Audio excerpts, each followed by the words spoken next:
Antes da gente abrir aí os slides, queríamos só dizer para vocês, com relação aos questionários, eu não sei se a gente sabe que tem muitas coisas acontecendo, que tem muitas atividades e também no curso tem algumas tarefas, mas lembra aquela sistematização dos questionários que vocês fizeram, que a gente pediu no encontro passado e a gente prorrogou o prazo agora para até dia 16. Então, se vocês puderem, seria super interessante, porque aí a gente tem uma visão do todo, a gente pode entender melhor como é que está na rede, podemos, e depois, claro, devolveremos para vocês né, um trabalho como rede, a partir dessas sistematizações, tanto do questionário da família, como do questionário dos funcionários.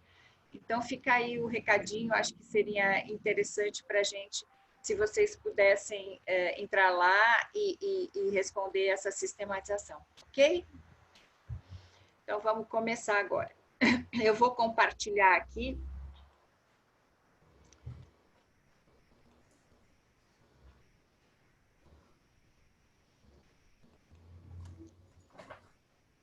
Estão vendo? Sim. Ótimo. Bom, gente, então, hoje a gente pensou de trabalhar com vocês uma questão que vocês já estão trabalhando, na verdade, que a gente sabe que muita gente já está fazendo ações intersetoriais, né? Mas a gente achou importante parar e falar um pouco sobre isso, ver o que vocês estão elaborando, o que vocês estão fazendo, que relações vocês estão tendo aí na rede, né? Então, a gente vai falar sobre família e rede de proteção social, ok? O objetivo é possibilitar justamente essa discussão relativa à rede de proteção nos territórios, o papel da escola e as experiências presentes nesse âmbito, ou seja, as experiências que vocês têm e outras que a gente pode trazer aqui.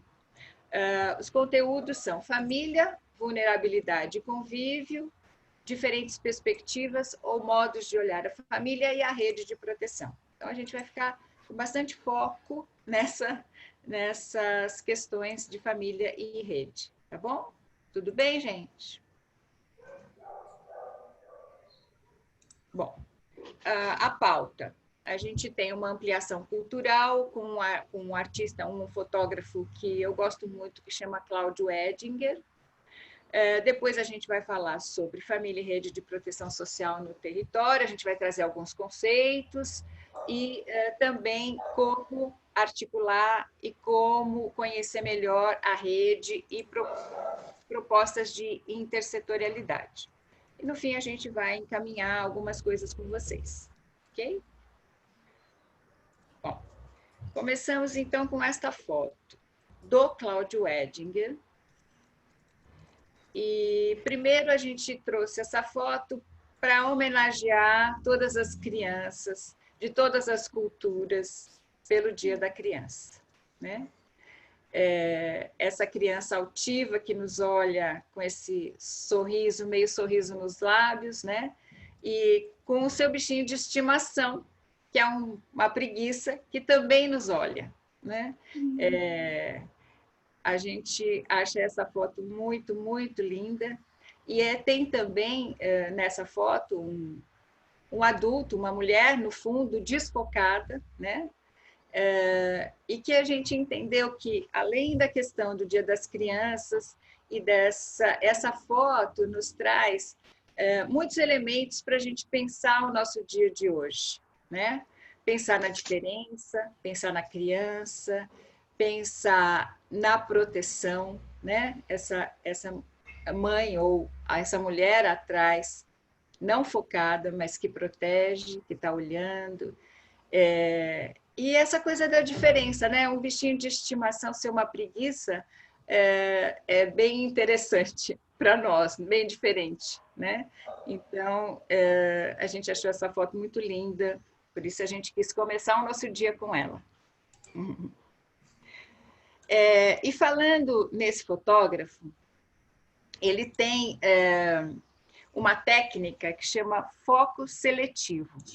né? Ele, na verdade, ele coloca em evidência determinadas imagens, enquanto outras ele deixa fora de foco. E com isso, ele força a gente a olhar de uma outra forma, a reeducar o olhar, né? E olhar, desfamiliarizar um pouco aquilo que a gente está habituado a ver, né? Muda o foco, muda o plano e muda a nossa visão, né? E também é interessante que muitas vezes o que está focado e o que está desfocado, os dois têm a mesma importância, né? Porque o que importa é a combinação entre o foco e o desfoque, né? É isso que nos chama a atenção. Por isso a gente trouxe essas duas fotos do Cláudio Edinger, né? Que trabalha com essa técnica, né? E para a gente conversar um pouquinho, já começar conversando, né? Sobre o que essas fotos podem nos ajudar a olhar para as famílias nos territórios, para as instituições. O que a gente veria olhando para os territórios e para as famílias se a gente mudasse o foco? A gente veria outras coisas? Vamos conversar um pouco sobre isso? O que essas fotos instigam vocês nesse sentido?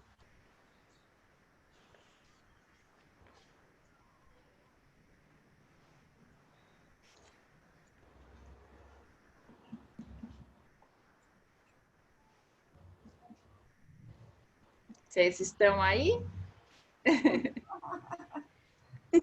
Acho que a cultura, né, esses tempos que a gente está passando, está vivendo, tem muita questão cultural aflorada aí, né? Que a gente às vezes até fala, nossa, por que ela está fazendo isso? Por que o menino está usando máscara? O bebê nem... Um exemplo, né? Às vezes eu encontro mães na rua, bebezinho de colo com máscara. Bebezinho mesmo de colo com máscara, né? E aí eu fico pensando, meu Deus, o bebê nem consegue respirar direito, né? Mas a gente vê que é uma proteção. Não é que ela está fazendo isso porque ela está protegendo o filho dela, né? De alguma forma. E aí a gente olhando essa imagem, eu acho que é isso aí. Às vezes a gente deixa de ver o essencial mesmo, né? Eu estou vendo muito... eu estou tendo contato com muitas mães que estão desesperadas, porque está desempregada, porque não recebeu cartão merenda, porque não recebeu...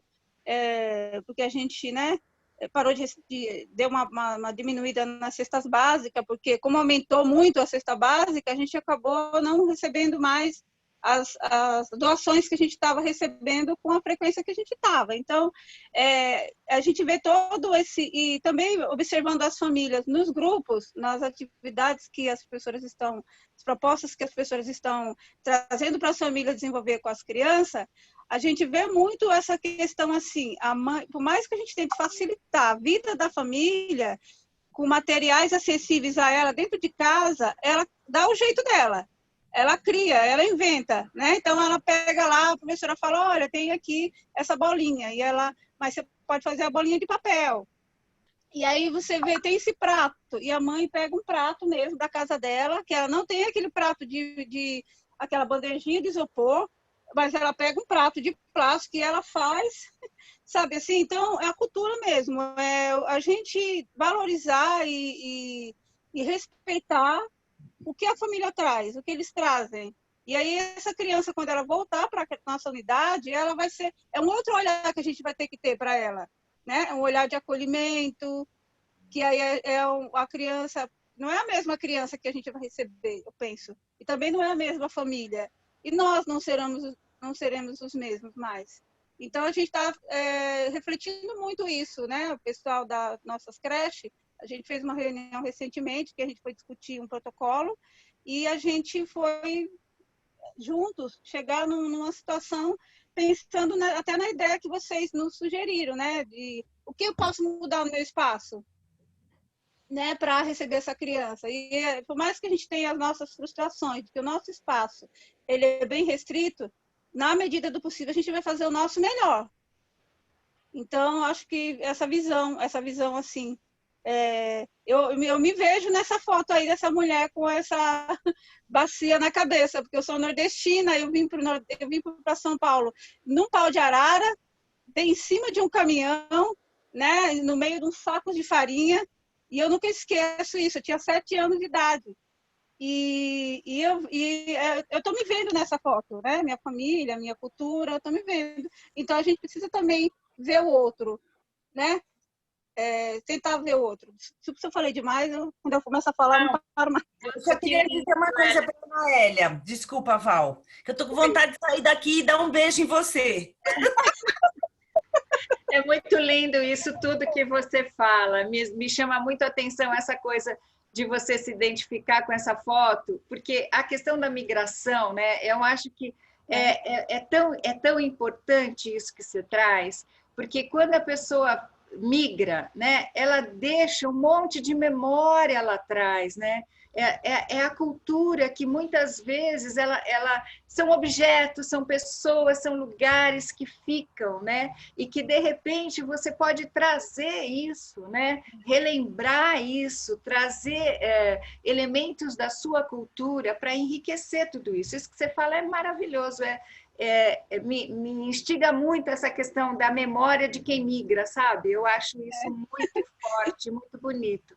E nesse sentido, você diz também das culturas das famílias. Como você está respeitando essa sua lembrança, essa sua cultura, você também traz a questão cultural das famílias nos territórios, né? E o respeito a elas, né? E como a gente... É incrível como na pandemia a gente teve que desfocar, né? Como a gente teve que trazer outros olhares, né? Que a gente ver o mundo diferente, relações a partir de outros pontos de vista. É isso que você está trazendo, né? E eu acho que é isso que a foto está instigando. Tem uma família que foi para o Nordeste, que a mãe desistiu da vaga. Ela é do mini grupo 2. Ela desistiu da vaga porque ela teve dificuldades, estava passando necessidade. Olha que a gente estava fazendo o nosso melhor para ajudar, mas a gente não conseguiu. O marido estava desempregado, ela também voltou lá para o Piauí. A mãe dela que pagou a passagem dela para ela voltar para lá, porque ela estava passando fome com a criança aqui. E aí eu não tive coragem, eu fiz a desistência no sistema, mas eu não tive coragem de tirar ela do grupo do WhatsApp. Ela continua fazendo as atividades com a criança. Que legal. Postando lá. Eu não posso no PS1, mas posso no WhatsApp. E eu estava vendo esses dias o filho dela, ela postando lá umas atividades, eu fiquei assim muito emocionada, sabe? Porque ela falou assim, nossa, eu não queria sair. Eu falei, não, mas você não vai sair, você vai ficar. E aí ela continua postando, está sendo importante para ela isso. Então, eu acho que... Muito lindo. Né? Garantiu aí um direito dela também, né? E pode ser aqui ou lá, tanto faz, né? Quem mais quer falar alguma coisa sobre a foto e sobre o que... Val? Oi? Val? Oi? Eu gostaria de falar. Fale. Então, Valéria? Está me ouvindo? Tô. Eu não sei se você está me ouvindo. Estamos te ouvindo, sim. É que eu estou sem fone, o áudio está um pouco ruim. Então, o que eu percebo dessa foto é algo que eu penso que às vezes o óbvio não é tão óbvio assim, né? E que a gente precisa, muitas vezes, desfocar realmente, porque muitas vezes a gente olha, mas não enxerga, né? E a gente está muitas vezes olhando determinadas pessoas, determinadas situações, mas não está enxergando de fato o que está acontecendo. E essa semana eu estava assistindo aquela reportagem que serve até como exemplo, né, do Prêmio Nobel da Paz, que foi dada aquele Programa Mundial de Alimentos, né, da ONU. ONU, isso.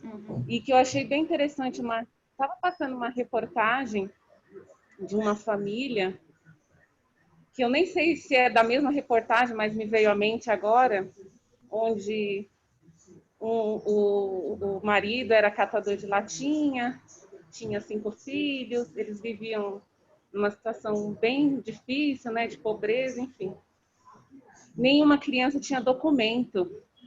né? Nenhuma criança tinha um registro, nem a mulher, ninguém estudava, ninguém sabia ler, enfim. E aí alguém falou assim, nossa, olha a situação dessa família. E aí alguém que estava próximo a mim falou, e o ciclo continua, né? E aí eu falei assim, e se ninguém for lá e dar a mão para aquela família e levar aquela família e mostrar aonde que tira um documento, aonde matricula aquela criança, porque a mãe, no caso, relatou que as crianças não tinham direito a nenhum benefício do governo, não tinham direito a nada. E aí entraram na questão do auxílio, né? Ninguém tinha recebido auxílio, não, porque ninguém tinha documento na casa. E aí as pessoas ficaram assim, né? Quem estava assistindo comigo a reportagem, como ninguém tem documento? Eu falei, por quê? Porque são pessoas que realmente precisam de alguém ir lá e dar a mão. Nossa, mas será, gente? Mas nem para receber um benefício a pessoa não sabe tirar um documento? E eu falei, exatamente isso. O óbvio não é tão óbvio assim. Às vezes precisa que alguém vá lá, tire aquela pessoa daquela situação e mostre para ela o que é necessário fazer. Porque senão aquelas crianças vão continuar nessa situação de pobreza. Porque precisa de alguém dar a mão para aquela família. E aí tem pessoas que ainda não enxergam que isso acontece, né? Então, ainda é preciso essa sensibilidade de olhar que existem pessoas que não conseguem enxergar uma luz e que a gente precisa ir lá ensinar o caminho, né? Então, isso me tocou bastante quando eu vi essa reportagem e me tocou mais ainda saber que tem pessoas que não conseguem enxergar isso, né? Que pessoas não sabem o caminho, não conseguem, talvez porque nunca tiveram oportunidade, às vezes por ignorância mesmo, muita simplicidade, enfim, vários fatores que a gente não consegue hoje saber definir o que aconteceu, né, por trás dessa história que levou àquela situação, mas que a gente precisa ter uma sensibilidade no olhar para enxergar que é preciso fazer algo e não ficar só esperando que por si só algo aconteça, né? Então, essa foto, ela me remete a isso, que o óbvio não é tão óbvio assim. Valéria, muito, muito interessante isso. De uma reportagem se traz uma reflexão muito forte, né? Porque ninguém consegue proteger se não foi protegido, né? Eu acho que é isso que você traz. Como é que a gente olha para as pessoas que não estão conseguindo, elas estão numa situação de risco. Mas o que é estar numa situação de risco, né? Como é que a gente olha para isso, né? Isso é quando você está de frente de alguma coisa que você não sabe lidar, não sabe por quê. Não é por incompetência sua, né? Eu acho que a proteção, ela está aí para a gente poder dar ao outro aquilo que é necessário, né? As políticas, né? As instituições, as pessoas, quer dizer, qual que é o papel, né? Não chegar no risco, mas se chegou no risco, o que tem que ser feito, né? É isso que você traz, quer dizer, imagina de onde vem essa família, como é que viveu, que acessos teve até aqui, né? Porque nem sempre a gente consegue. Às vezes a gente mesma se sabe numa situação de risco, frente a alguma coisa que a gente não sabe resolver. Quantas vezes a gente já não se pegou nisso, né? E isso que você está dizendo é isso, a gente olhar com esse outro olhar, com esse outro foco, né? Ou seja, para olhar, a gente também precisa educar o olhar, né, Valéria? Eu acho que é isso que você está dizendo. Olhar de outra forma, essa coisa do foco e desfoco, tudo é importante, mas como é que a gente educa o nosso olhar para olhar para o outro a partir das necessidades dele, mas a partir das potencialidades, porque certamente se essa família for ajudada, ela vai ter como ajudar, né, essa mãe, esse pai, vai ter como ajudar os filhos. E não é muito simples entrar naqueles aplicativos para requerer bolsa, renda, etc. É bem Claro. complexo, sabe? Então, assim, as pessoas precisam ter acesso a informações, à educação, para poder também ir atrás dos seus direitos, né? Isso que você traz muito importante. Tem um chat aqui da Juliana que fala um pouco sobre isso, que eu achei bem legal. Ela diz: a mudança de foco permite perceber detalhes que não veríamos de maneira geral. Então, essa coisa, a gente tem um olhar, nós, diretores, né? Eu digo nós porque eu já fui, eu ainda continuo vinculada, mas a gente tem esse olhar geral, porque a gente precisa dar conta do geral, né? Então, olhar o detalhe é um exercício mesmo, né? E o detalhe é o quê? É esta família com a sua história, tudo isso que as meninas estão falando. E a gente Eu acho que entra, eu acho que entra também a questão, né, do julgamento, né? Aquela coisa, a primeira impressão é que fica, né? Então eu acho que nós precisamos ter nos reeducar em questão a isso também, né? Então você não sabe a situação daquela família, né? Foi que nem a avó falou. As outras também comentaram nessa questão, né? Então, tipo, a gente vê aquele momento, aquela criança mesmo, dependendo do momento ali, você tá junto, aí solta alguma fala desnecessária. Aí quando você vai conhecer, então eu acho que entra também essa questão de, né, mudar o foco, né?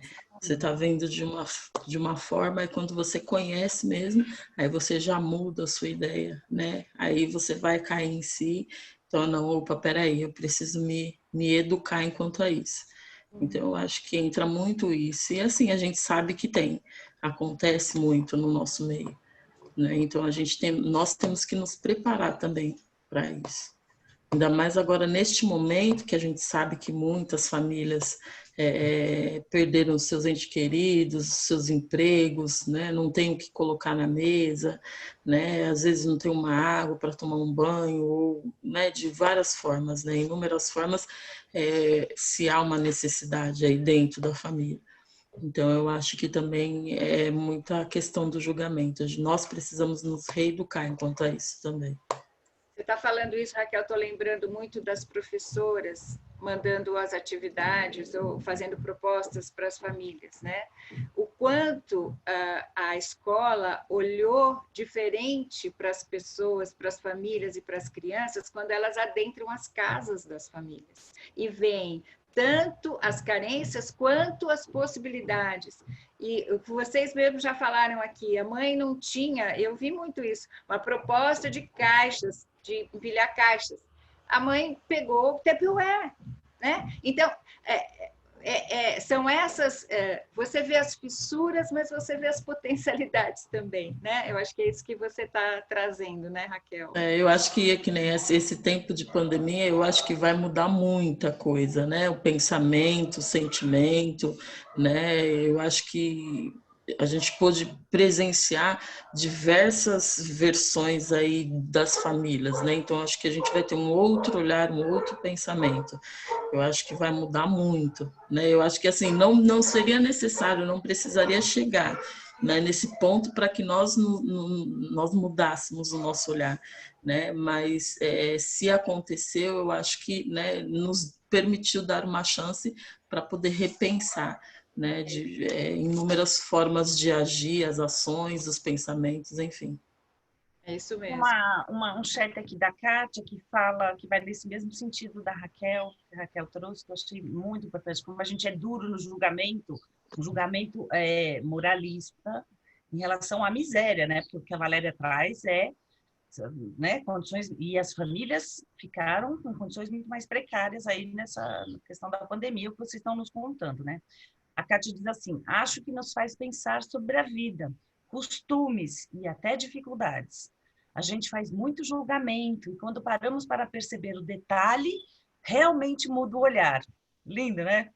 Muito legal. Tem mais alguns chats, eu não sei se você quer que eu leia. Não esquece do chat, Paulo. Eu entendi, Lica. Fala de novo. Tem outros chats também. Tá, lei? Escreveu também pelo chat, só para você saber. Se quiser, eu leio. Tá. Mais alguém? Podemos passar? Vamos então em frente? Só mais um chatzinho aqui da então Ana Paula. leia o chat. Ela diz, eu lembrei da minha infância. Minha mãe enchia uma bacia e juntamente com minha irmã lavávamos todas as louças felizes e tomávamos banho no rio. Ai, que delícia! Versão garantida. Olha que legal, né? É verdade. Oi, Ana Paula. Então, era diversão garantida, assim, não tinha água encanada, nem para tomar banho, nem para fazer comida, nada. Então, assim, a água tinha que ser transferida de um outro terreno para nossa casa para fazer a comida, né, a refeição. Aí a água do rio era para regar a horta, que nós fizemos quando chegamos lá. Minha mãe trabalhava muito, desde a minha infância eu vejo minha mãe cultivando horta. E eu e a minha irmã achava aquilo muito divertido, mas assim, não tinha água para tomar banho, não tinha nada. Só que hoje, quando nós olhamos para as famílias aqui do SEI, né, nessa comunidade, eles passam por isso. E aí, quando eu fui visitar uma família no início da pandemia, e foi muito engraçado, porque quando eu cheguei na porta, ela me convidou para entrar. Eu falei, não vou entrar. Foi entregar uma cesta, porque nós não tínhamos contato. Aí ela falou, não, entra. Eu falei, não vou entrar, porque está nesse período de quarentena, né? Pode levar contágio para o bebê. O nome da bebê era Sabrina. Aí eu falei assim, a senhora não tem um contato de uma família? Ela falou assim, eu não tenho. Depois ela parou assim um pouco, pensou. Aí foi lá dentro, me comoveu demais. Aí eu olhei no chão, tinha uma bacia dessa. Por isso que agora eu lembrei, me marcou muito. E aí, quando eu olhei para a bacia, eu lembrei da minha infância. E aí, daqui a pouco, vem ela lá de dentro com papel de pão para escrever o telefone, né? E aí ela falou assim, eu não tenho uma caneta. Aí eu fui até o carro e peguei. Aí, quando eu chego, ela tá com papel de pão e anotou o telefone da irmã. E nisso, as meninas, as professoras, né? Assim que eu cheguei na casa, eu vim muito comovida, que ela se mexeu muito comigo. E assim, essa família, eu tenho acompanhado ela desde o início da quarentena. Tudo que eu consigo, eu levo para ela, é roupa, é doação. Porque, assim, quando eu cheguei lá, que eu vi o estado deles, aí eu me coloquei no lugar. Não teve jeito. E aí teve uma situação de uma professora, ela estava meio nervosa no início, né? E ela fez um post e colocou no nosso grupo. Assim, tipo, chamando a atenção dos pais, porque eles não davam atenção, né? Que eles não estavam interagindo. Aí eu coloquei essa questão da mãe olhar para a situação, né? Que ela não tinha um papel para escrever o número do telefone de uma irmã, né? Distante, que pode estar trazendo um recado para ela. E as meninas se comoveram muito, foi muito bonito esse momento. E dali nós já começamos a trabalhar essa questão de olhar, né, a família. A família é relaxada, a família não quer. Esses pais não querem nada. Não, às vezes não é essa questão. A questão eles não podem, eles não alcançam, né? E assim, o material, o que ele tem em casa para trabalhar com essa criança, né? Então foi muito bacana. Aí eu falo que, assim, aquele momento foi um ponto de partida para olhar para o outro na quarentena e pela vida, né, em si. Bacana isso, Ana Paula. A partir de uma experiência você consegue generalizar, né, e ver Sim. como é que a gente, né, como que a gente olha e como é que a gente deve olhar. É muito singelo essa coisa do papel de pão, né? É muito singelo. Nossa. Muito marcante, né? Porque assim, a pessoa não tem um papel, eu não tenho uma caneta. Então, assim, para nós temos quantas canetas em casa, né? Que não usa, que não é utilizada. Aí eu falei, não, olha, quando eu tiver uma roupa, aí cheguei aqui, fiz uma campanha, arrumei cesta básica, já tinha ganhado da prefeitura. E aí, gente, quem tiver roupa, né, vamos levar. Mas assim, eu olhava para aquela casa, olhava para aquela bacia, eu lembrava da minha infância. Então, assim, nada na vida da gente é fácil, mas tem muita família que passa, né, assim, situações que a gente não consegue imaginar aquilo ali que ele passa. Você fala assim, não, a pessoa não quer, não, às vezes a pessoa não pode, né? Exatamente. Então, eu acho que essa quarentena serviu muito para isso, para melhorar o nosso olhar em relação ao outro. Muitas vezes, Ana Paula, a gente só olha para a falta, né? Sim. E ela trazer um papel para escrever é uma potência já, né? Quer dizer, o interesse dela de ter o telefone, enfim, é muito, muito legal isso. Sim. Obrigada por compartilhar uma coisa que foi tão forte para você, né? Porque foi a partir da bacia e do papel de pão, né? Que são coisas tão né, trouxe aí uma dimensão tão grande na tua fala. Vamos seguir? Verdade. Obrigada Podemos? pela oportunidade. Vamos lá? Falando, então, nessas famílias, nos territórios onde a gente está, né? A gente pegou esse trechinho do currículo da cidade para dizer que o território não é um lugar com uma forma definida.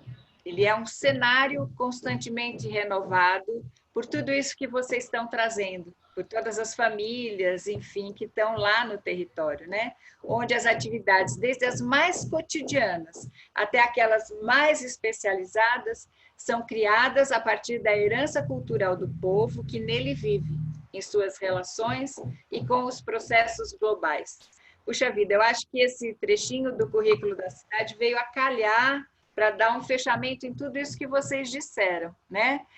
Da questão da cotidianidade que vocês estão vendo nos territórios, nas famílias, né? E da questão cultural que vocês estão vendo também, né? No território. A gente sabe que esse conceito de território que está no currículo da cidade, né? A gente traz do Milton Santos, né? Que ele diz que o território usado, ele diz usado, eu acho muito legal, porque é isso, né? Tem vida ali, as pessoas estão vivendo ali, estão usando, né? É um espaço geográfico e social também, que ali tem o quê? Tem vida, né? Tem vida humana, com a sua diversidade, com as suas similaridades, peculiaridades, enfim, tem uma diversidade de vidas ali, de culturas ali, né? E é ali também que são colocados e são vividos os vínculos iniciais, né? Os vínculos começam no território, começam na família, começam com a vizinha, começam com a instituição que está ali do lado, né? Então, o território é um lugar muito rico, e vocês trouxeram essas riquezas aqui. O que compõe, então, um território, né? Famílias, vocês trouxeram bastante isso.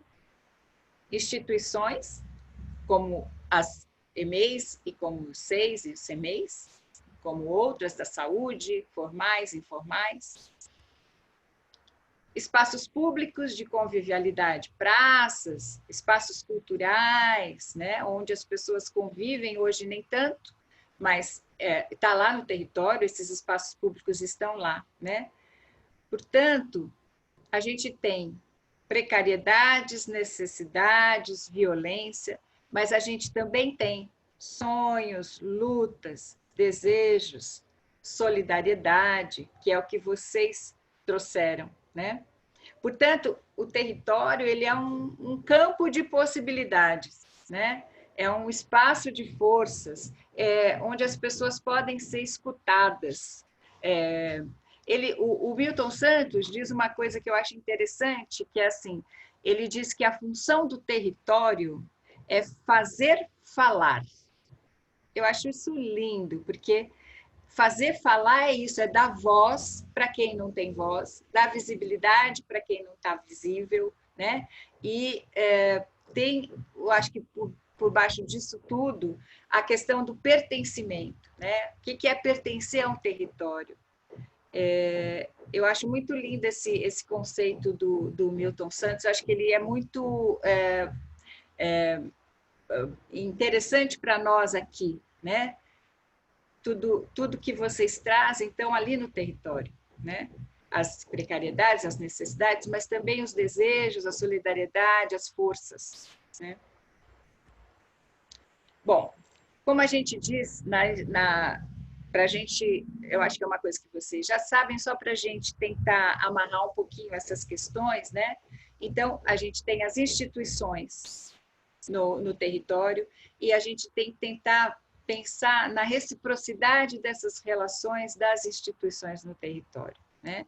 Nós temos as instituições públicas, né? Aquelas das políticas sociais, que muitas vezes são burocráticas, muitas vezes são emperradas, há resistências, tem muito ego, que a gente sabe, né?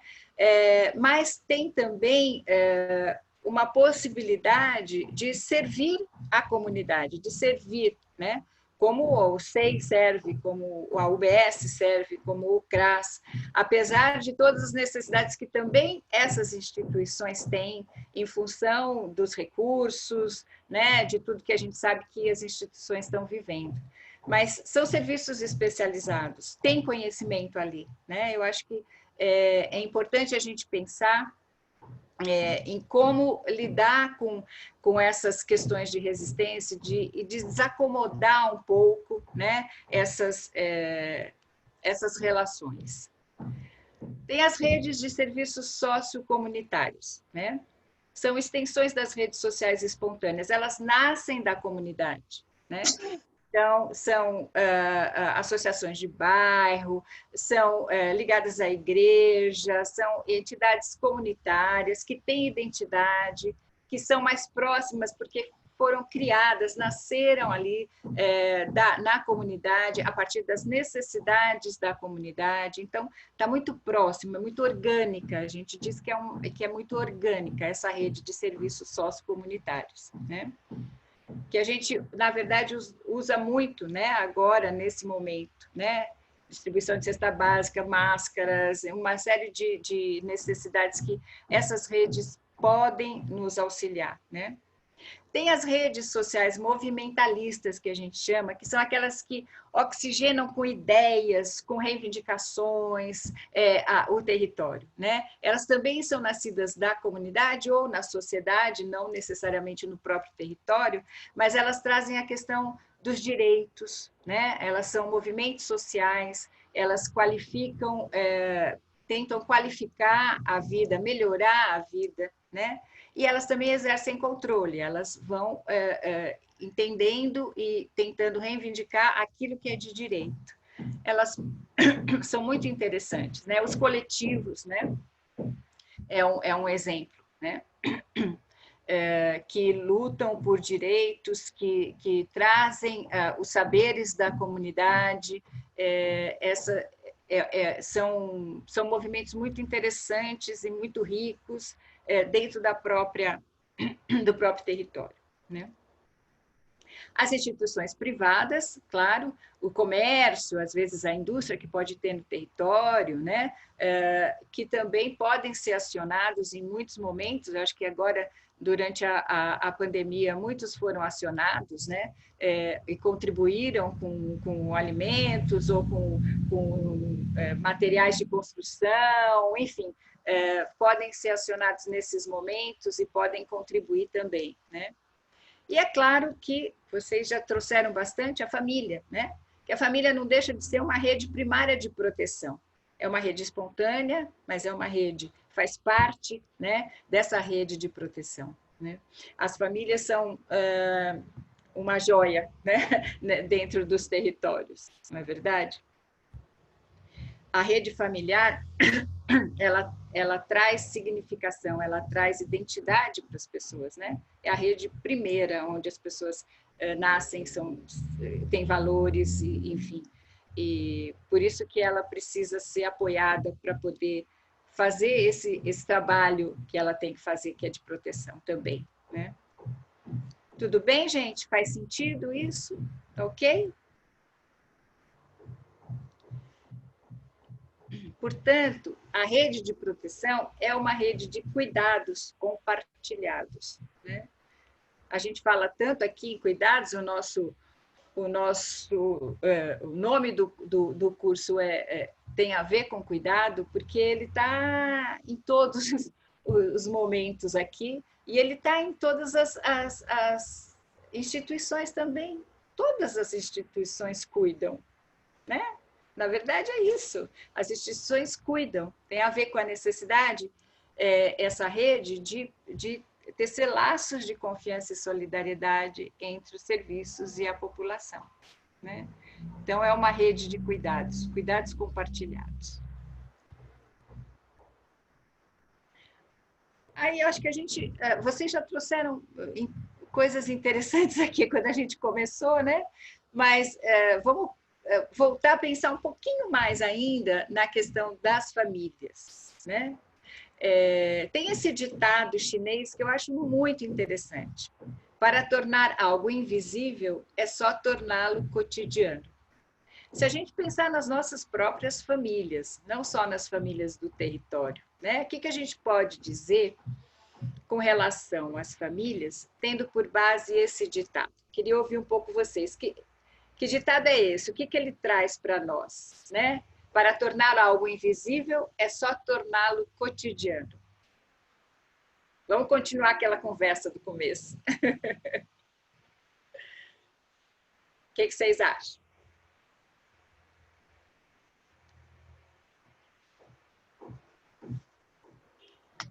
Posso falar? Deve. Bom dia. É bem interessante esse ditado, né? Porque quando a gente está acostumado a viver as situações ali no dia a dia, elas se tornam tão comuns que passa a não ter mais importância. Então, assim também, muitas vezes, a gente deixa de perceber coisas dentro da nossa própria casa porque a gente está ali todo dia com as pessoas. E nessa quarentena, né, as coisas deixaram de ser invisíveis e se tornaram muito visíveis. E a gente acaba fazendo a mesma coisa, tanto com a nossa família, quanto com a família das crianças, que a gente vai ali sempre vendo as coisas da mesma maneira e a gente deixa de perceber que cada um tem sua realidade, sua história, seu contexto, e isso vai influenciar nas relações, né, na rede de proteção, vai influenciar nas relações com a escola. E são coisas que precisam ser levadas em consideração e que precisam deixar de ser invisíveis, né? O cotidiano torna, assim, as coisas invisíveis, a gente se acostuma. É isso mesmo, Raquel. Esse cotidiano faz a gente deixar de ver muitas coisas, como aquele foco e desfoco traz de novo, né? Como é que a gente pode olhar essa invisibilidade e tornar algumas coisas visíveis aí, né? Como você diz. Quem mais quer falar? Tá, ó o microfone. Isso é muito importante porque esses dias eu estava no salão de cabeleireiro e o meu cabeleireiro estava assistindo um congresso, né? Ele é da área da psicologia e ele falou, olha, desculpa se eu estou assistindo, não tem problema, ele estava atendendo um cliente por vez. E nesse congresso estava se falando da questão racial, né? Antirracista e tal, da diversidade cultural e eram várias coisas. E estava um debate e ele falou, você não liga de eu estar assistindo isso aqui, porque eu paguei esse congresso, eu estou nesse congresso e eu paguei. Falei, não, pode deixar aí, eu quero assistir. E o que me chamou a atenção, que acho que tem tudo a ver para a gente refletir também, foi a fala de uma moça, que estava todo mundo discutindo sobre a questão racial, antirracista, como que está hoje, não sei o que lá, tal, e tinha pessoas lá que eram representantes, que eram, né, pessoas homossexuais, que estavam também brigando pelo direito, né, de ser visível, de estar visível, de todo mundo enxergar. E tinha uma moça lá que ela era deficiente visual, e ninguém estava dando a palavra para ela. E ela falou assim, olha, eu gostaria muito de levantar uma questão que eu estou me sentindo invisível aqui. Ninguém está me vendo, ninguém está me dando a palavra. E aí me fez muito refletir um caso que aconteceu na creche, né? Com uma mãe que... nós temos uma criança que ela é Down, né? E ela é nossa... Para a gente não tem. E um dia a supervisora foi lá na creche e falou assim, nossa, que legal a relação que vocês têm com essa criança. Eu vim aqui na sala e vocês não falaram nada dela. Vocês não falaram, olha, vocês estão agindo como se ela... Nenhum momento vocês falaram assim, olha, aquela dali é a nossa criança especial, nossa criança... Não falou. E aí, no grupo das famílias, eu percebi que essa mãe, por ela ser uma mãe muito participativa, com a filha dela na creche, no presencial, ela participa dos eventos, ela inclui a filha dela em tudo, ela é presente na vida da filha dela, né? Tanto ela como o esposo. E aí, eu percebi que ela não estava aparecendo lá nas atividades não estava desenvolvendo, eu não via, né? Porque as mães delas postam vídeo, postam fotos, mesmo que não seja a proposta da professora, mas para a gente saber como que a criança está, né? E aí eu conversei com ela no particular, eu entrei lá e falei, gostaria de saber se está tudo bem, porque eu não estou te vendo, a gente está sentindo saudade da Rebeca. Aí ela pegou e falou assim, olha, eu estou um pouco sem tempo, mas agora, como eu fui, o meu trabalho me dispensou, agora eu vou ter tempo de fazer as propostas, vou aparecer. E a professora também foi conversar com ela. E agora a gente está vendo que ela está postando as propostas, ela está desenvolvendo as propostas com a Rebequinha. E uma coisa que me chocou muito foi quando ela falou assim, um dos motivos que eu não estava postando é porque eu fiquei com vergonha. Aí eu falei assim, você ficou com vergonha do quê? Ah, das mães ver minha filha lá e falar, olha, ela é assim, ela é assado. Ela ficou se sentindo constrangida com o julgamento das outras famílias, né? Por conta da filha dela ser.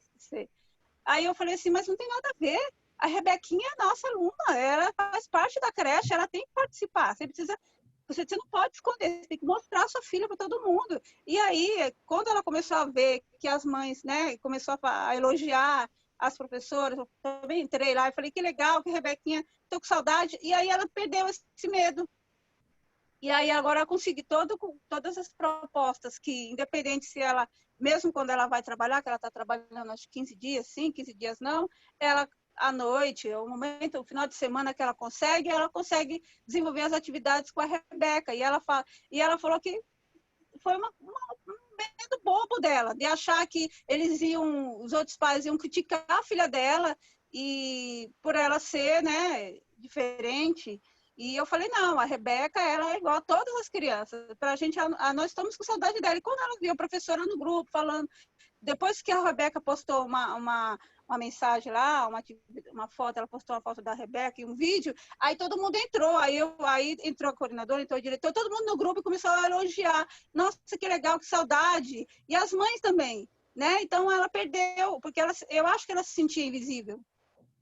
Isso aí. Então, aí, quando eu vi essa moça se colocando nesse congresso, eu tive um olhar diferente. Eu falei, olha, até comentei com o meu cabeleireiro que ele também é diretor de uma unidade que trabalha com adolescentes, né, da área de pequenos delitos, tal, essas coisas assim, né?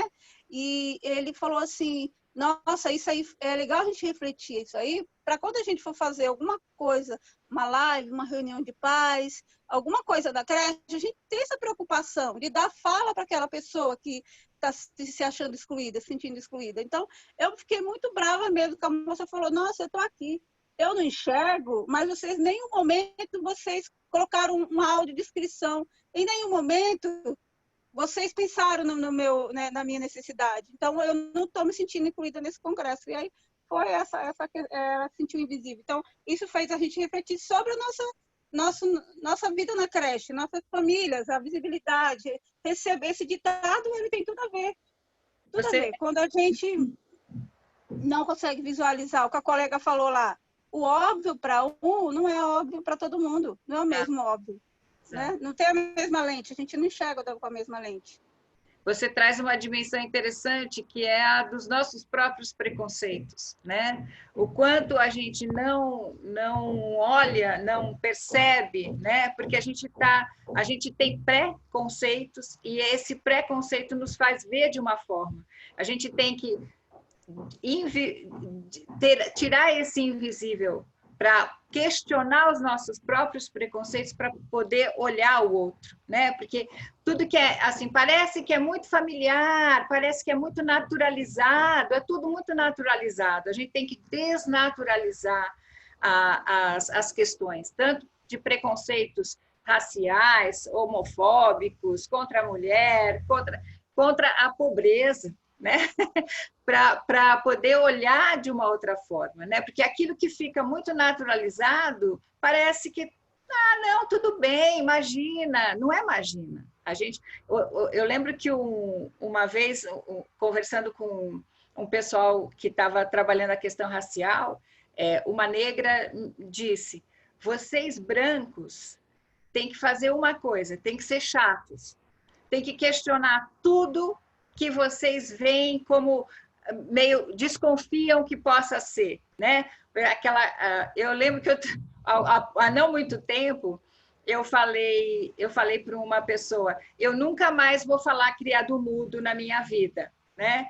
Porque criado mudo era o escravo que ficava do lado da cama do branco, se ele precisasse de alguma coisa para ele pegar durante a noite. Eu falei, nunca mais eu vou falar. E a pessoa diz, mas que exagero. Não, não é exagero. É isso que aquela negra me disse, vocês têm que ser chatos, vocês têm que falar não. Eu acho que é isso que a gente tem que fazer com relação a várias questões. É isso que você faz com a questão do Down. Não, essa criança é potente, essa criança deve aparecer, né? Então, tirar a naturalização das questões para olhar exatamente dessa outra forma, né? Essa coisa muito íntima que parece que a gente tem impede da gente ver complexidade, impede da gente ver multiplicidade, né? E isso também com relação às famílias, né? Como vocês estão trazendo. Tem muitos jeitos de ser família, né? E a gente tem que respeitar esses jeitos diferentes de ser, né? Verdade. Mais alguém? Podemos passar? Então, vamos lá. Voltando e continuando a questão das famílias, né? A gente ouve muito essa coisa, a família desestruturada, a criança é assim porque a família é desestruturada, ele é assim porque a família é desestruturada, né? O que quer dizer família desestruturada, né? Se a gente olha a família, olhando e vendo como desestruturada, como é que a gente vai lidar com ela, né? Que práticas a gente vai ter quando a gente olha uma família com essa imagem de desestruturada, né? E, na verdade, toda família tem uma estrutura, seja ela qual for. Pode ser uma família de estrutura nuclear, com pai, mãe, filhinho, pode ser uma família monoparental, com a mãe e os filhos, ou o pai e os filhos, pode ser a avó e os netos, né? Podem ser 2 mulheres, 2 homens com filhos, enfim, tem muitas formas de ser família e todas essas têm a sua própria estrutura, né? Quando a gente fala família, qual é a estrutura? Todas têm uma estrutura. Então, não cabe falar família desestruturada, né? Famílias, muitas vezes as famílias pobres também se constituem, não só as pobres, mas muitas vezes as famílias se constituem em rede. Por quê? Porque a rede dá conta de abarcar as necessidades, né? As pessoas podem se ajudar quando estão em rede. A gente está falando aqui em famílias, família, rede e rede de proteção, né? Então, a rede é uma coisa muito interessante. A gente vê, muitas vezes, a gente fala que as famílias são problemáticas ou multiproblemáticas, né? Mas a gente olha as famílias pobres como multiproblemáticas. Muitas vezes, as famílias ricas são multiproblemáticas, né? A gente vê quantas famílias que se chamam estruturadas multiproblemáticas, né?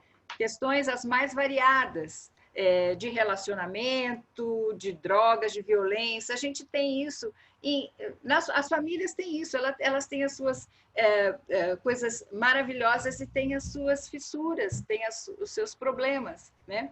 Então, assim, eu acho que é muito interessante essa conversa para a gente virar o olho, né? Como dizia Madalena Freire, vamos virar o olho, vamos olhar de outro jeito, né? Vamos desnaturalizar tudo isso, né? Que a gente tem naturalizado há tanto tempo aí, né? Historicamente naturalizado. E colocar a questão do direito, né? Colocar a questão da visibilidade do sujeito com seus saberes, com seus valores, com a sua cultura. É a cultura do direito, não da benemerência como foi há muito tempo atrás, né? Família pobre, a gente dá alguma coisinha, dá aquilo que eu não quero mais. Não, são pessoas com saberes e com direitos, né? Hoje a gente tem esses direitos na Constituição, no ECA, no SUAS, no SUS, enfim. Esses direitos estão aí e a gente tem que continuar garantindo, né? Porque a gente fala em vulnerabilidade, mas a vulnerabilidade não é só a falta, né? A vulnerabilidade é eu estar, como a gente estava dizendo, em risco. Então, como é que eu garanto que eu não fique no risco ou que eu saia do risco, né? Trazendo a questão da potência das pessoas, né? Dos saberes, dos valores, né? Então, a vulnerabilidade também é um espaço de resistência. Nos territórios vulneráveis, as pessoas resistem e sobrevivem. As pessoas resistem e lutam por seus direitos muitas vezes, né? Então, assim, eu acho que as desigualdades, elas trazem... a desigualdade eu acho que é a pior doença que a gente tem, né, na sociedade. Essa é a pior doença. Porque, muitas vezes, as famílias podem estar com vulnerabilidades e podem ser protegidas. Muitas vezes, muitas famílias de classe média alta, têm vulnerabilidade frente a uma doença, frente a uma crise, mas elas têm mais proteção. Então, a questão da vulnerabilidade é o quanto eu tenho proteção ou não proteção frente aos riscos que a vida me coloca, né? E eu gosto muito de uma autora da PUC, que chama Bader Savaya. Ela traz uma dimensão interessante, que ela diz que as vivências, em que as diferenças são vividas como desigualdades, produzem sofrimento ético-político. Por que ela diz isso? Porque o sofrimento que as pessoas vivem, muitas vezes, ou a grande maioria das vezes, vem da desproteção, vem de fora, né? Vem do social. E elas colocam como delas uma coisa que não é delas, e elas sofrem uma coisa que vem de fora, e que elas incorporam como delas, mas que a gente tem que desfazer essa questão, né? Trazer para... Ela fala mesmo que a questão da afetividade como um motor, né, para que as pessoas possam olhar de uma forma diferente aquilo que elas veem como sofrimento, que não é um sofrimento que parte dela, né, mas que vem a partir da desigualdade social. Eu acho muito bonito isso que a Bader trabalha. Val, só fazendo um comentário, um link, né, com o que a Ana nos contou aí da família Down, que acho que ilustra bem essa frase, né? Esse sofrimento ético-político, né? E como a escuta, né? Essa escuta que a Ana ofereceu, uma escuta, o que está acontecendo, né? E assim, lembrar que as famílias com as suas questões precisam de escuta, e como a escuta é potente, né? Fez mudar essa situação. As famílias de crianças Down, as famílias das crianças diferentes, elas precisam de muita escuta, precisam fazer muita caminhada, porque são muitas as questões que atravessam afetivas, né? Quando você tem uma criança especial. Então, é muito bonito, tem tudo a ver com o que você tá nos contando, e tem tudo a ver com o nosso potente papel, né, de escuta aí das escolas, né, para mudar situações, coisas que a gente faz, mas é bom nomear. Sim, né? Sem dúvida. Eu acho que essas questões teóricas, elas vão ilustrando aquilo que a gente está vendo nas falas das pessoas aqui, o que a gente vê nos territórios, né? É só para a gente ir amarrando alguns conceitos que eu acho que é importante para a gente entender ainda mais aquilo que as famílias e as instituições nos trazem, né? E também dar luz, né? Valorizar essas ações e potencializar, acho que esse é o intuito, né? Sem dúvida, sem dúvida. Nesse sentido, né? Esse olhar, né? A gente tem visto muito, né? Que a gente está constituindo esse diálogo diferenciado, né? Entre escola e família, né? E entre escola e outras instituições também, né? Porque é isso que a gente estava falando no começo mesmo. Quando você adentra a casa, você entende melhor aquela família. E a família, por sua vez, valoriza muito também o professor e a escola, porque está os apoiando em vários sentidos, né? É uma proteção e faz educação com proteção, né? Então, essa aproximação na distância que está acontecendo é uma coisa muito interessante, né? Porque agora que a gente está mais distante, a gente está mais próximo das famílias, né? Isso é muito bacana, né? É isso que vocês mesmos trouxeram, né? Neste momento de pandemia, a gente está olhando de forma diferente, a gente vai sair daqui diferente, a gente vai sair a partir dessa experiência de olhar o outro mais proximamente, apesar da distância. Acho isso lindo. Bom, a gente falou bastante de família, né? E agora vamos pensar um pouquinho na rede, né? Como é que a gente faz para articular uma rede? Como é que nasce uma rede? Uma rede não nasce de forma espontânea, né? O que é preciso para constituir ou incrementar uma rede? O que é preciso ter? O que é preciso fazer, né? Eu gostaria muito que vocês trouxessem as experiências que vocês possivelmente tenham com relação à rede de proteção, para a gente incrementar um pouquinho, trazer essa vivência de vocês aqui para o nosso encontro, né? Como é que está a relação com o UBS, ou com o CRAS, ou com coletivos, enfim, com as outras instituições culturais, ou da defesa, ou da justiça, né? Como é que vocês veem e como é que vocês estão articulando isso? Ou pretendem articular, se não estão?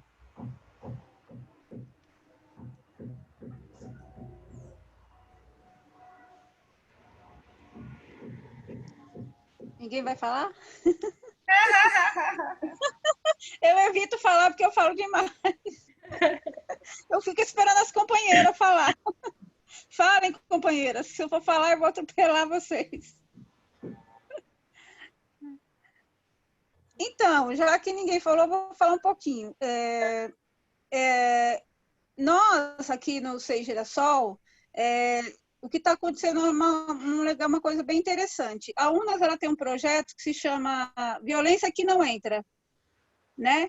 E aí, esse projeto ele já existia antes da pandemia. E aí, por conta de ter aumentado essa questão da violência doméstica, a gente sabe que aumentou muito nessa pandemia, e também a gente tem participado das lives, né, da SME, que é maravilhosa, né, o pessoal lá da Lídia Baroni, o pessoal do NAAPA, tudo, contribui muito para o nosso trabalho, né, para o nosso desenvolvimento, até para a gente fortalecer a rede de proteção.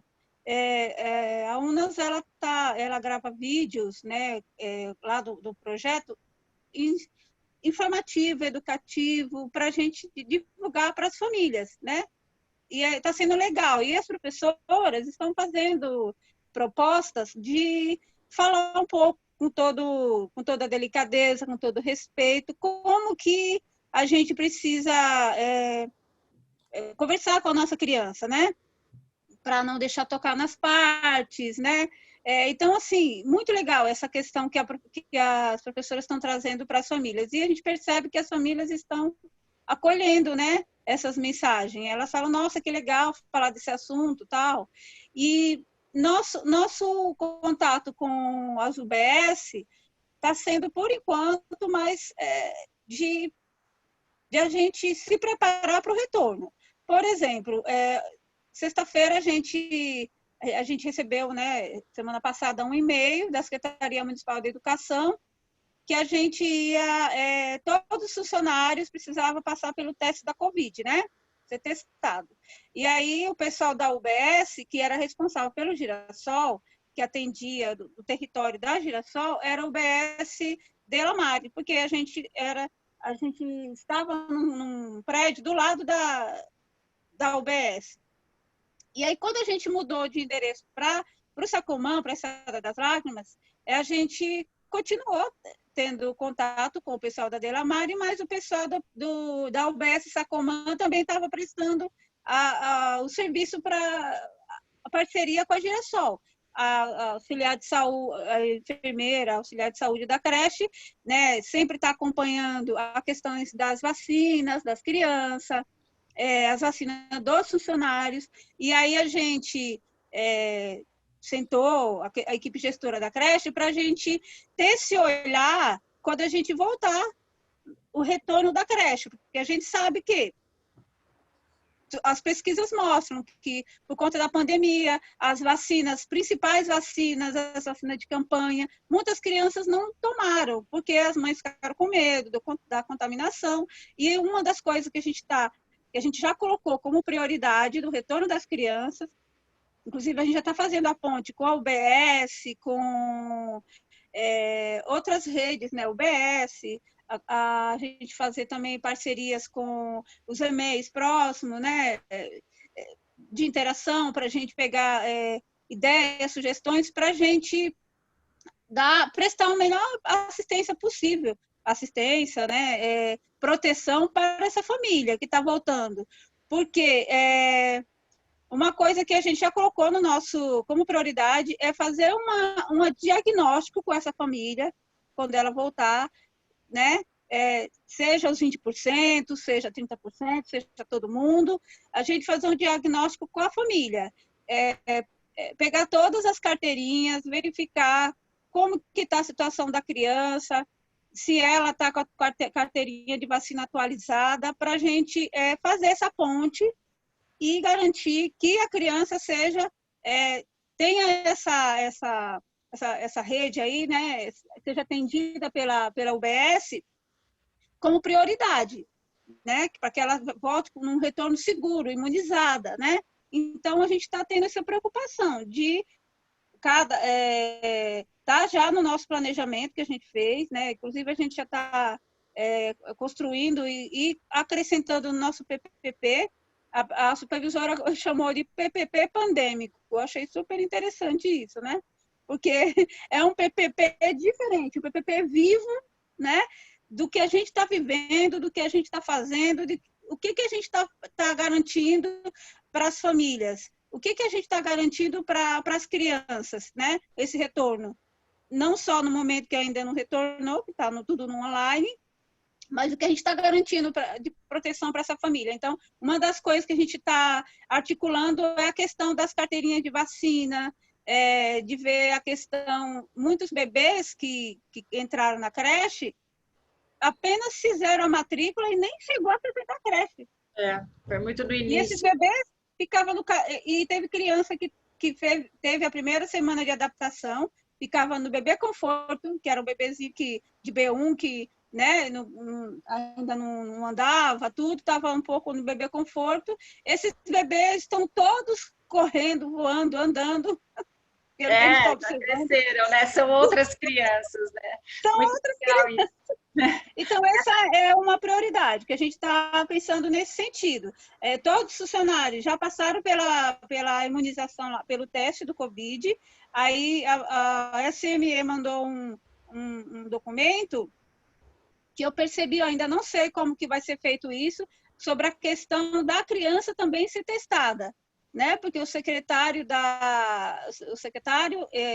Bruno Caetano, ele falou que todos os profissionais das escolas, das creches, tal, eles iam ser testados, iam fazer o teste, e no segundo momento as crianças. Veio até um documento de uma autorização por e-mail para a gente passar para as famílias. Eu não sei como vai se dar isso, porque não foi explicado nada para a gente. Tá. Quando as crianças voltarem, a família autorizar que a criança passe pela sorologia, faça o exame que a gente está fazendo, que todos os funcionários fizeram. Então, nosso contato com a UBS está sendo nesse sentido. Nesse sentido, de priorizar essas questões. A questão da vacinação é prioritária mesmo, é fundamental, né? E eu acho que sem a UBS, a gente não consegue dar conta, né? Sem as várias outras instituições, a gente não consegue dar conta de proteger as crianças, né? Eu estou um pouco preocupada com o tempo, eu acho que a gente vai passando. Tem alguma coisa no chat, Lica? Tem uma coisa bem legal. A Eliana disse assim: a rede de proteção não nasce nem se articula espontaneamente. É necessário muito esforço para estabelecer verdadeiras parcerias. Caso contrário, cada instituição se mantém fechada em seus muros. Percebo isso no território do SEI. Muito legal. E depois a Kátia, que eu não consegui ler, mas ela tem um grande escrito aqui, vou ler. O SEI Jardim Eliana tem articulado com a UBS. Nós temos uma enfermeira de referência que nos auxilia em algumas situações, como, por exemplo, questões de saúde das crianças. Este ano recebemos a dentista para a triagem das necessidades das crianças, acompanhar vacinas, mas com a correria dessa pandemia perdemos um pouco o contato. Mas como a Juliana colocou, esse fortalecimento da rede de proteção é algo intenso e de muito esforço. E dentro da minha experiência, muito esforço de estar antenado a essas questões partem da escola. Em Santo Amaro, tínhamos o projeto TEIA, era incrível, pois tínhamos reuniões mensais com uma representante de cada segmento e conseguíamos atuar e ter conhecimento mais amplo de todas as possibilidades de ajudar nossas crianças. Depois ainda, desculpa, Val, mas bem curtinho, tem a Ana Paula, que diz aqui no Santa, temos uma parceria ótima com a UBS, Colônia. Eles estão em constante contato conosco. Estamos organizando com eles a testagem dos funcionários no próprio SEI, com horários escalonados. Gente, olha, quanta coisa bacana, desde a questão da vacina, dessas articulações que são realmente muito difíceis, né? Vamos falar um pouquinho disso aqui. Porque a gente só consegue articular na medida em que a gente convive, né? Aqui a gente diz que a convivência é uma forma para criar vínculo, porque a convivência e os vínculos, né? É nesse momento que a gente pode modificar alguma coisa. Quando a gente convive, quando a gente cria vínculo, né? E a gente precisa, neste momento e daqui para frente, cada vez mais criar vínculo com essa rede. Porque se a pandemia, a questão de saúde específica for embora, a gente vai ter uma pandemia de necessidade, de vulnerabilidades, e que a gente não vai dar conta sozinho, né? A gente precisa dessa rede. Então, a gente precisa começar a criar vínculo e a conviver. E essa experiência que foi colocada de trazer as outras instituições, fazer reuniões para que se fale o que cada um faz, qual a necessidade de cada instituição, é muito, muito relevante, né? Porque a gente precisa, na verdade, de um novo pacto, né? É um pacto para que a gente possa dar conta de proteger as crianças, de proteger as famílias, né? E vocês mesmos já disseram aí no chat, né? A educação está no bojo desse pacto, porque é ela que trabalha com valor, ela que trabalha com construção de conhecimento, não só, mas muito, né? E ela tem a convivência cotidiana com a criança, com a família, ela tem vínculo com a família, né? Tem capilaridade, tem legitimidade, né? E a gente sabe que não existe educação integral e garantia de direitos sem a gente ter garantia dessa rede estar atuando conjuntamente, né? A gente precisa cada vez mais daqui para frente disso, e vocês percebem isso, né? Não somos nós que falamos. O Bernardo Toro diz que a rede é uma mobilização de vontades. Eu acho muito legal isso, porque realmente as vontades devem ser mobilizadas, né? A partir de problemáticas locais, a gente se mobiliza e tenta fazer ações comuns, como a da vacina, como outras ações que o CRAS pode envolver o CRAS, o Conselho Tutelar. A gente sabe de tantas questões que as famílias estão vivendo e que a gente conhece e outras instituições também conhecem, não tão proximamente, mas também trabalham, porque as crianças e as famílias, elas passam pelas várias instituições no território, né? Então, a gente tem que trabalhar a partir deste ponto. As várias instituições, aqui está um barulho danado, as várias instituições trabalhando com questões que se refletem nas famílias e para as crianças, né?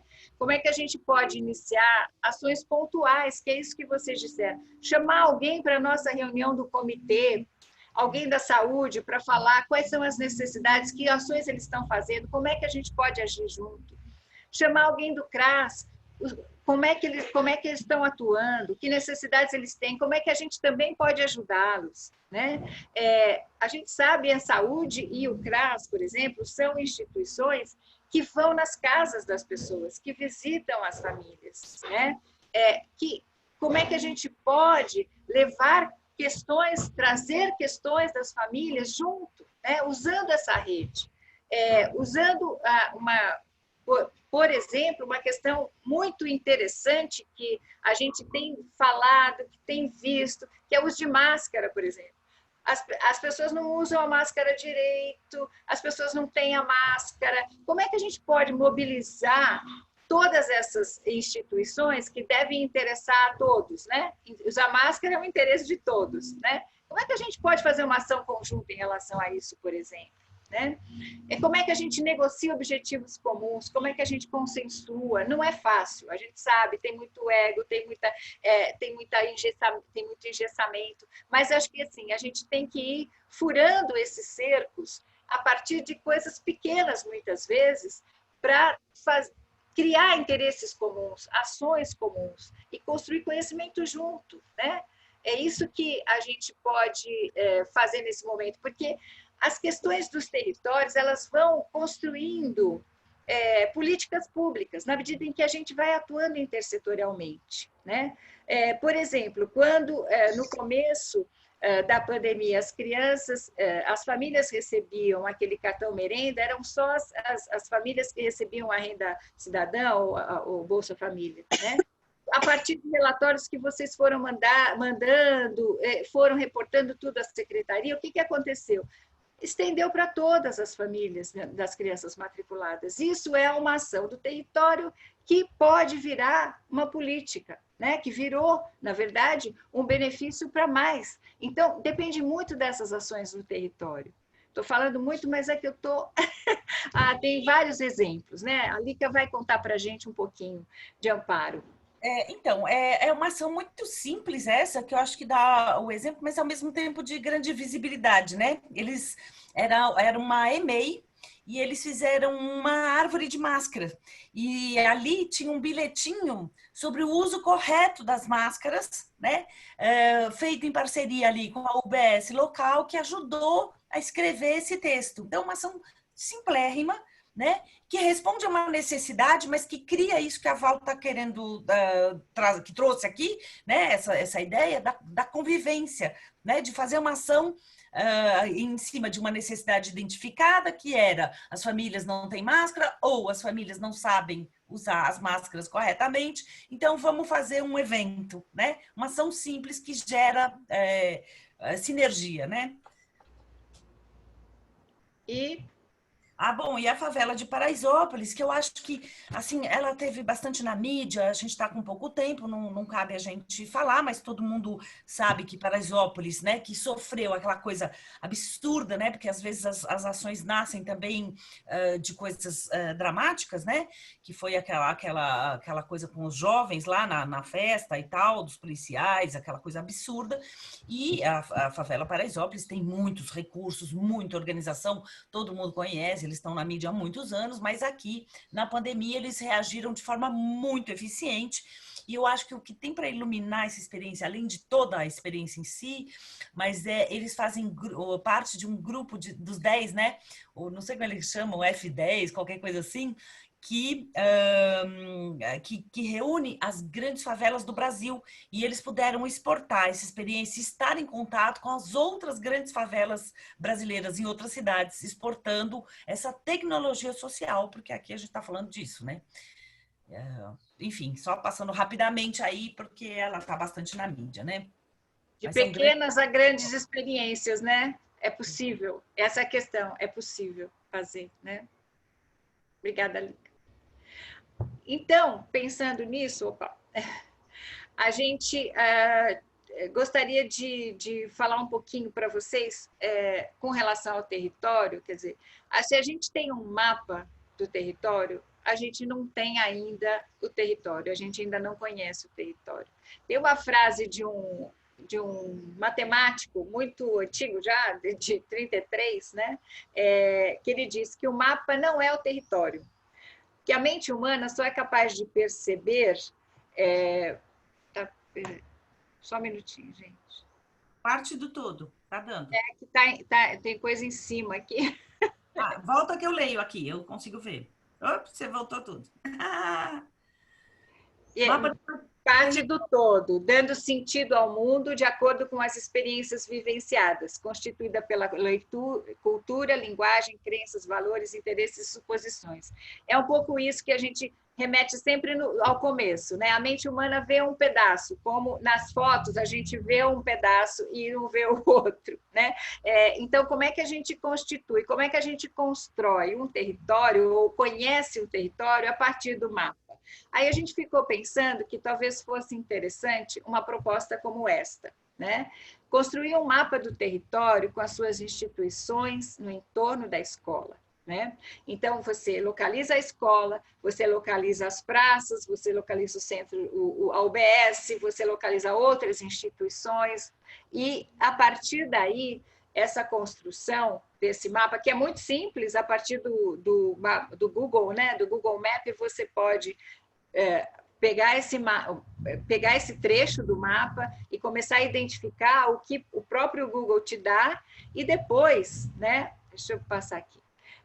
Construir um mapa do território com o comitê, trazer para o comitê o mapa básico, e, a partir daí, as famílias, os funcionários, eles podem trazer os seus conhecimentos. Eu conheço tal instituição, eu conheço tal igreja que faz isso, e a gente vai recheando esse mapa, a gente vai colocando essas instituições, esses espaços culturais, para a gente ter uma ideia do que é composto esse território, além das famílias, que instituições são essas com as quais a gente pode começar a se relacionar ou aprofundar essa interação, né? E a gente pode fazer isso que vocês já falaram, convidar para reuniões do Comitê da Infância, para eles relatarem seus trabalhos, buscar sinergias, formar um grupo, formar um comitê das instituições, né, do território. Enfim, são várias as ações que a gente pode fazer a partir de uma coisa simples, que é pegar um mapa e olhar para ele e ver o que cabe ali. Que vidas humanas, como diz o Milton Santos, tem ali, né? Como é que a gente vai falar este mapa, né? O que ali tem e o que a gente pode fazer para adensar essas relações, né? Aqui. A gente pôs aqui, vai ficar no ambiente, tem algumas referências que eu não vou me ater, mas são interessantes também para a gente buscar as instituições da assistência, da saúde, da cultura, direitos, e tem outras informações que a gente pode buscar no plano de metas do plano municipal da primeira infância, por exemplo, do mapa da exclusão. Tudo isso vai adensando o nosso conhecimento com relação ao território. Nesses sites da prefeitura, tem até endereço dos locais, né? Contatos, número de telefone. Então, são recursos que a gente pode usar para estender esse nosso conhecimento, né? do território, e preencher esse mapa, né? Preencher esse mapa com mais vida, com pessoas trazendo as suas informações. A família ou as famílias que estão no comitê possivelmente conhecem instituições que a gente talvez não conheça. Então, aproveitar esse conhecimento das pessoas para preencher o mapa, o conhecimento que a gente pode ter nos sites, né? Para fazer esse território no mapa, né? Faz sentido isso para vocês?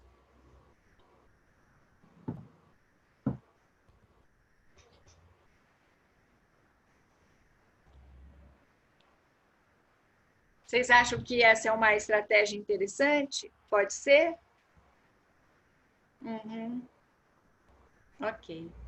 Então, a nossa proposta é que, ao fazer isso, vocês nos contem, no fórum que a gente vai criar articulações no território, nos conte o que vocês já estão fazendo, nos conte o que vocês fizeram, como é que se vocês trabalharam com o mapa, como é que vocês trabalharam com ele, né? Nos mostre um pouco, porque eu acho que isso pode ajudar muito o próprio trabalho da gente agora e na volta, né? No retorno. Eu acho que a gente ter uma maior interação no território é uma riqueza, vai contribuir muito com as famílias, com o nosso próprio trabalho, para a gente atender melhor a criança, enfim. Eu acho que esse era o recado. Alguém quer se colocar? Acha que tem sentido isso? A gente tem ainda uns minutinhos, poucos. A Kátia aqui no fórum disse sim, quando você perguntou. Tá bom? E você falou do fórum, Val? Falei.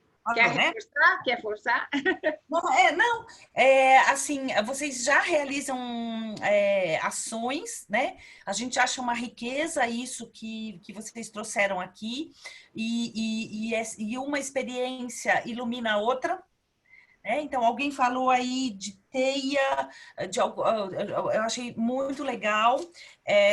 A gente gostaria de saber mais, então contem para a gente as experiências de forma muito simples, né? Relatando mesmo um breve relato. E uma coisa que eu acho que seria importante a gente falar, porque nós, lembrando que nós diretores e coordenadores e gestores, em geral, a gente põe tudo no nosso ombro, né? Isso aqui é um trabalho do comitê, né? Que a gente lidera, a gente traz o mapa e tal, mas assim, a gente pode, inclusive, pedir para uma pessoa do comitê fazer o relato, né? E depois a gente copia e cola. Então, assim, para não ficar tudo na cola, nas costas dos gestores, lembrando que vocês têm um comitê, né? E o comitê é para isso, né? Para ajudar a pensar, para ajudar a botar a mão na massa, para pegar pautas e se responsabilizar por elas, né? Então a gente dividiu um pouco essas responsabilidades, essas coisas todas que a pandemia tem nos pedido e o que, né? Toda a situação agora tem nos pedido. E só reforçando, falar do fórum, quer dizer, a gente só está colocando mesmo uma coisa muito simples e sem muitos, não tem muita tarefa, porque a gente sabe que já tem muitas tarefas, né, que vocês estão tendo que dar conta, né? Então, eu vou contar para a gente de uma forma simples como é que está sendo essa articulação, é muito interessante. Se vocês vão usar o mapa, também contar como é que vocês estão usando o mapa. Vocês também podem utilizar aquela metodologia que a Lica mostrou no encontro passado, por exemplo, com relação ao território e a intersetorialidade no território, né? O que é a realidade, o que eu tenho hoje em termos de relação e de articulação, qual que é o meu desejo, o que eu quero e como eu vou fazer isso, né? Aquela metodologia serve muito bem também para cá, para a questão da intersetorialidade, para a questão da rede de proteção, ok?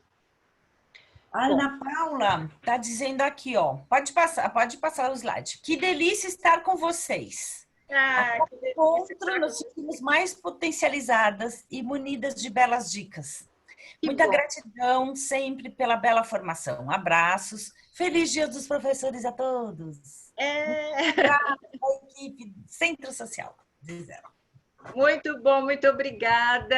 É muito bom estar com vocês. Vocês trazem, quer dizer, eu sempre acho que essas formações são muito ricas, porque vocês trazem todos os elementos, né, importantes para a gente fazer as discussões, as práticas que vocês têm. É um grupo muito potente, é um grupo muito bacana. E é muito bom estar aqui também. Para finalizar, então, mais uma foto do Cláudio Edinger, né? É um artista que eu adoro.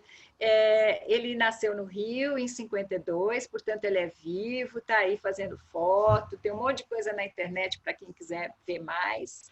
Ele é filho de um alemão com uma russa, né? E hoje ele é um dos mais importantes fotógrafos do Brasil, é reconhecido internacionalmente, tem muitas séries, essa dos de foco e desfoco, ele tem muitas fotos muito lindas que vocês também podem ir lá pesquisar e usar à vontade, né? Eu acho que é muito potente isso que ele traz nas fotos dele, né? Para a gente trabalhar todas essas questões que hoje nós abordamos aí. Bom, eu acho que é isso. Eu só queria dizer que tem uma bibliografia que vai estar lá, né, na apresentação que vai estar no ambiente, e lembrar vocês que tem um manifesto pela consolidação de políticas intersetoriais que tem nesse link, que é muito interessante ler, né, que foi fruto de muita discussão, muito trabalho, das próprias instituições dos territórios, né? E que traz muito elemento para a gente pensar e para a gente atuar. Acho que é isso. Alguém fala? Tem o Ricardo, você está aí? Lista de presença, o pessoal está perguntando. Eu queria aproveitar só para perguntar, é para o Ricardo mesmo, né? No encontro do cuidados da alimentação, não foi postado o último slide do último encontro, Ricardo? Então, o da semana passada já foi enviado, já está lá, o dessa semana também. O de alimentação eu preciso confirmar, eu acho que não. Eu preciso perguntar de novo para as meninas, tá? Agora, sobre a lista, eu estou pegando direto no Zoom, não precisa mais preencher não, tá? Legal. Tranquilo. Agora, de alimentação, eu vou já dar uma checadinha com a Mari, com a Mariana agora e com a Elza lá. Porque a gente sempre pega esse material para poder tentar construir a nossa pauta para o comitê. Sim, aí tá bom. Tá bom? Aí você dá uma verificada, por favor. Valeu, obrigada. Nada. Meninas, a Kátia está falando muito obrigada pela delicadeza da formação. Delicadeza são vocês, maravilhosos, estão aí na ponta, fazendo tantas coisas lindas. Obrigada pelo esse encontro. A Juliana diz, feliz Dia dos Professores. Feliz Dia dos Professores. Dia dos Professores para todos. Obrigada, meninas. Feliz Dia dos Professores. Um dia abençoado para todas nós. Exatamente, somos todos aqui professores, né? Que coisa boa, né? Compartilhar isso. Estar nessa semana com vocês, apesar de toda a confusão. Vamos ter um dia dos professores com bastante reflexão a partir desse encontro. Verdade. Tá boa, muito bom. Muito bom.